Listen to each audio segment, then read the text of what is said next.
Amigos de Cinéfilos en Apuros, soy su amigo Elías Leonardo y en esta ocasión vamos a comentar sobre lo que nos dejó la película Air, la historia detrás del logo, tal como la titularon en español. Y vamos a empezar con algo que es el tema de la NBA.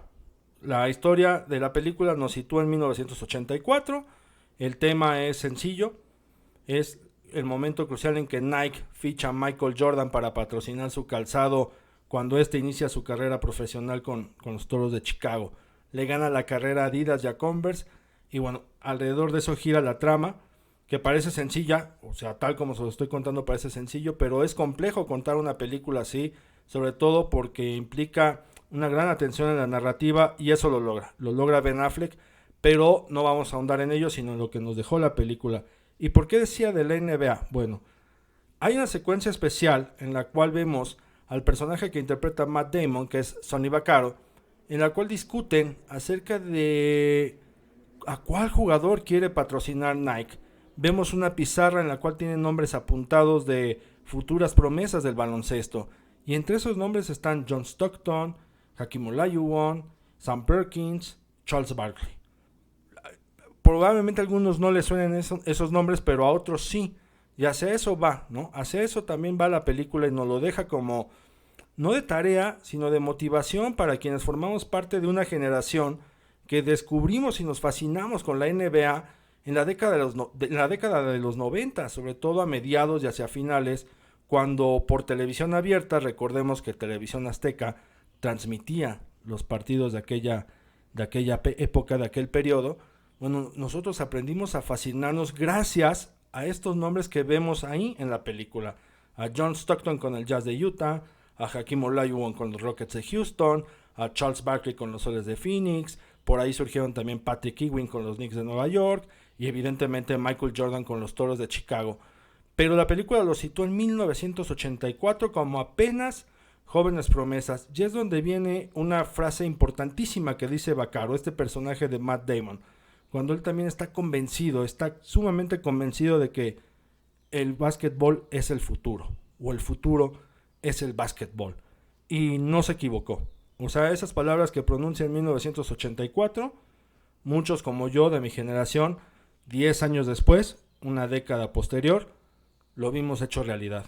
Vimos a una NBA que acaparaba la atención, una NBA que llamaba muchísimo, inquietaba mucho a la gente, demandaba demasiado interés, tanto por el deporte en sí como por las figuras que había en ese momento. Ya hablábamos de Stockton, de Olajuwon, de Ewing, de Barkley, de Jordan, pero había más. O sea, si repasamos y rascamos, estaba Hornacek en Charlotte, estaba Mutombo en los Nuggets de Denver, había grandes equipos que le competían a los Toros de Chicago.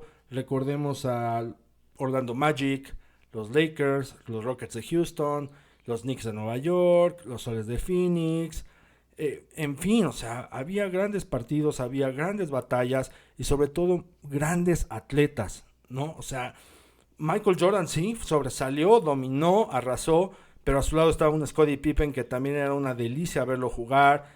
Venían empujando también ya para ese entonces jugadores como David Robinson en los Spurs de San Antonio, un Dennis Rodman, en fin, o sea, había grandes jugadores, había equipos que les digo, competían con los Toros de Chicago y nosotros tuvimos la oportunidad de verlo en televisión abierta. Además fue la época en que surgió NBA Jam, este videojuego para Super Nintendo, y era también fascinante poderlo jugar.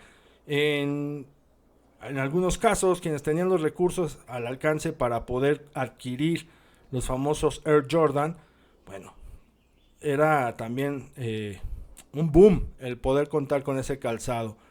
Hubo mucho acercamiento a la NBA en este periodo de los 90, pues entre otras cosas por algo que se ha perdido, ¿no? Que fue el acercamiento, la aproximación del básquetbol, del baloncesto profesional al público en general, sobre todo al público mexicano, un público que aprendió a descubrir el deporte ráfaga pues con auténticos titanes, con auténticos monstruos que pusieron la vara muy alta, demasiado alta para comprender y dimensionar de qué va la NBA. Entonces, esa parte de la película es muy interesante porque les digo, nos inquieta y nos incita a ver tanto esos nombres que están en la pizarra, como a comprender la dimensión de la frase que dice Vaccaro. El futuro está en el básquetbol o el futuro es el básquetbol. Otro aspecto que deja la película y que si ustedes ya fueron a la sala y lo pudieron notar, me comprenderán, y si no han ido, probablemente tengan la oportunidad de poderlo observar. ¿A qué voy? ¿Cómo sale el espectador de la sala cinematográfica? Vivimos en una sociedad muy acelerada, en una sociedad muy agresiva. Bueno, lo voy a aterrizar en la Ciudad de México, que es el lugar donde yo radico. Es una ciudad que vive día a día con el caos, que vive día a día con un ritmo acelerado y que con la pandemia ha acrecentado la agresividad entre algunos de sus habitantes, ¿no? Lo vemos en la calle, en el transporte público, en una plaza comercial.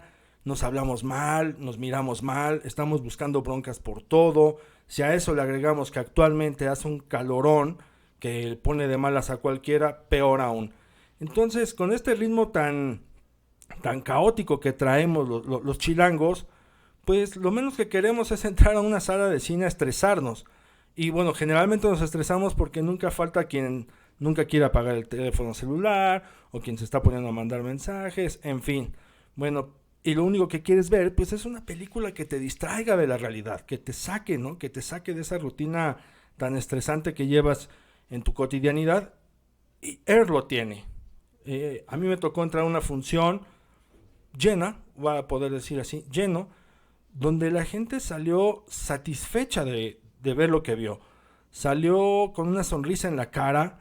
Hubo gente de mi generación que salió con un rostro como si le hubieran dado un abrazo, como si le hubieran apapachado. Y lo más importante, que es algo que se nos ha olvidado en los últimos tiempos, es que muchos abandonaron la sala para ponerse a platicar la película. La comenzaron a dialogar. Desde elementos como, es que la mamá de Michael Jordan, y si yo fuera ella hubiera tomado esta decisión, o no, es que yo sí tuve esos tenis, o yo me quedé con ganas de comprarme esos tenis, en fin, y algunos otros que como yo coincidieron y repararon en esos nombres en específico y recordaron los momentos en que se hicieron fans de los Toros de Chicago o algunos otros de los Lakers, en fin. Eso tiene la película. También es para poder agradecer que uno salga de la función, por un lado, relajado, por otro lado, satisfecho después de lo que se vio, y finalmente inquietando a generar la conversación que hemos perdido, porque las películas son para eso, para platicarlas, para comentarlas, por alguna u otra razón, te haya gustado o no te haya gustado, pero el chiste es generar esta conversación, esta discusión o debate alrededor de las películas, y Air tiene precisamente eso.